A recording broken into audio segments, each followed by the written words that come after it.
হালধিয়ে আমাৰ ছালৰ উজ্জ্বলতা দুগুণে বঢ়াবলৈ, ছালৰ সুন্দৰতা দুগুণে বঢ়াবলৈ বহুত বেছিকৈ সহায় কৰে। যদি আপোনাৰ মুখত ক'লা দাগ হৈছে বা ছানবাৰ্ণ হৈছে, তেতিয়াহ'লে আজি মই দেখুওৱাৰ ধৰণে আপোনালোকে হালধি ব্যৱহাৰ কৰি চাবচোন। আপোনালোকৰ ক'লা পৰা ছালখন উজ্জ্বল বগা কৰিবলৈ বহুত বেছিকৈ সহায় কৰিব, তাকো মাত্ৰ 7 দিনৰ ভিতৰতে। হাই ফ্ৰেণ্ডছ, আপোনালোক সকলোকে মোৰ অসমীয়া হাউচৱাইফ চেনেলৰ নতুন এটা ভিডিঅ'ৰ মাজলৈ স্বাগতম জনাইছো। আজিৰ এই ভিডিঅ'টোত মই আপোনালোকলৈ লৈ আহিছো হালধিৰ খুব বঢ়িয়া এটা ৰেমেডি। এই ৰেমেডিটো এতিয়া মই আপোনালোকক বনাই দেখুৱাম আৰু ৰেমেডিটো যদি ভাল লাগে আপোনালোকৰ, তেতিয়াহ'লে মোৰ ভিডিঅ'টোত এটা লাইক কৰিব, মোৰ চেনেলটো ছাবস্ক্ৰাইব কৰি ল'ব, ওচৰতে থকা বেল আইকনটো প্ৰেছ কৰি দিব। তেতিয়া মোৰ আহিবলগীয়া সকলোবোৰ ভিডিঅ' নটিফিকেশ্যন আপোনালোকলৈ সোনকালে যাব আৰু আপোনালোকে সোনকালে মোৰ ভিডিঅ'বোৰ চাবলৈ পাব।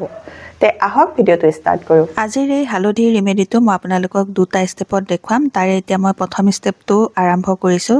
প্ৰথম ষ্টেপৰ কাৰণে মই লৈছোঁ এয়া কস্তুৰী হালধি। কস্তুৰী হালধিটো আমাৰ স্কিনৰ কাৰণে বহুত বেছিকৈ ভাল হয়। ইয়াত এণ্টিছেপ্টিক, এণ্টি অক্সিডেণ্ট আৰু এণ্টি বেক্টেৰিয়েল গুণ পোৱা যায়, যিটো আমাৰ স্কিনৰ দাগ, ছানবাৰ্ণ এইবোৰ দূৰ কৰিবলৈ বহুত বেছিকৈ সহায় কৰে। যদি আপোনালোকৰ ঘৰত কস্তুৰী হালধি নাথাকে, আপোনালোকে পাকঘৰৰ খোৱা হালধিটো লয়, তেতিয়াহ'লে ইয়াৰ পৰিমাণটো আপোনালোকে এই মোৰ হাতত থকা যিমানকণ হালধি দেখিছে সিমানকণহে ল'ব।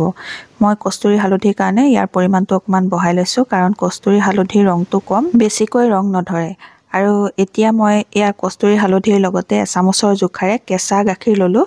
কেঁচা গাখীৰ লৈ মিক্স কৰি লোৱাৰ পাছত এতিয়া মই আনিছোঁ এয়া এল'ভেৰা জেল। এল'ভেৰা জেল মই আধা চামুচৰ জোখাৰে ইয়াতে দি লৈ ভালকৈ মিক্স কৰি লৈছোঁ।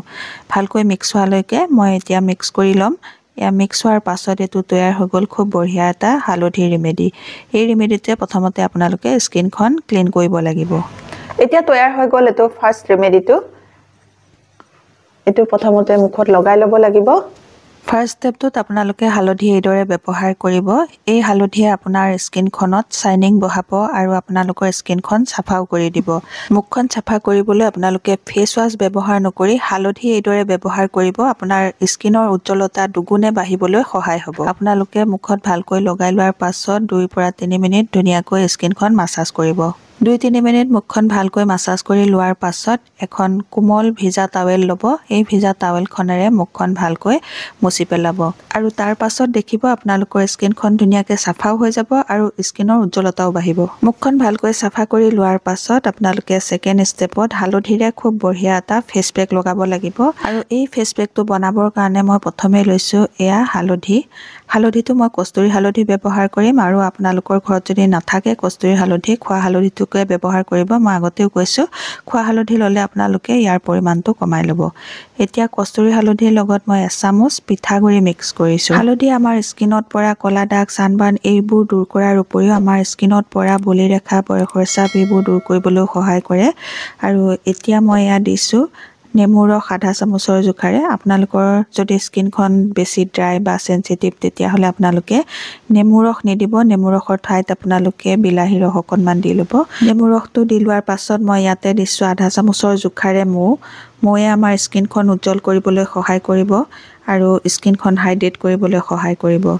ইয়াৰ পাছত মই এতিয়া দিম অকণমান এয়া গোলাপ জল। গোলাপ জলটো জোখমতে দিব লাগিব। মিক্স কৰি লওঁ, তাৰ পাছত যদি লগা হয় আকৌ অকণমান দিম। এতিয়া অকণমান টান হোৱা দেখি মই আকৌ অকণমান দি ল'লোঁ। দি লৈ ভালকৈ মিক্স কৰি ল'লোঁ। এইটো তৈয়াৰ হৈ গ'ল খুব বঢ়িয়া এটা হালধিৰ ফেচ পেক। এতিয়া এই ফেচ পেকটো কেনেধৰণে লগাব লাগে আৰু ফেচ পেকটো লগোৱাৰ পাছত মুখত কি লগাব লাগে, সকলোবোৰ ভিডিঅ'টোৰ পিছলৈ মই আপোনালোকক দেখুৱাই আছোঁ। এতিয়া তৈয়াৰ হৈ গ'ল হালধিৰ খুব বঢ়িয়া এটা ফেচ পেক। এই ফেচ পেকটো আপোনালোকে গোটেই মুখখনতে ভালকৈ প্ৰথমতে লগাই ল'ব। এতিয়া মই প্ৰথমতে পাতল এটা তৰপ মুখত লগাই লৈছোঁ। লগাই লোৱাৰ পাছত এতিয়া মই 2 মিনিট মাছাজ কৰিম।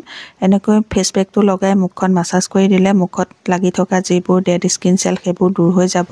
2 মিনিট মাছাজ কৰি লোৱাৰ পাছত বাকী থকা ফেচ পেকটো মই এয়া মুখতে আকৌ এটা তৰপ ডাঠকৈ লগাই লৈছোঁ। এতিয়া মই ফেচ পেকটো মুখত লগাই ল'লোঁ। লগাই লোৱাৰ পাছত 15-20 মিনিট ৰাখিম। ৰাখি পেলাই মুখখন ধুম। মুখখন ধোৱাৰ পাছত কি লগাব লাগে, কেনেকৈ লগাব লাগে সেইটো মই আপোনালোকক দেখুৱাই আছোঁ।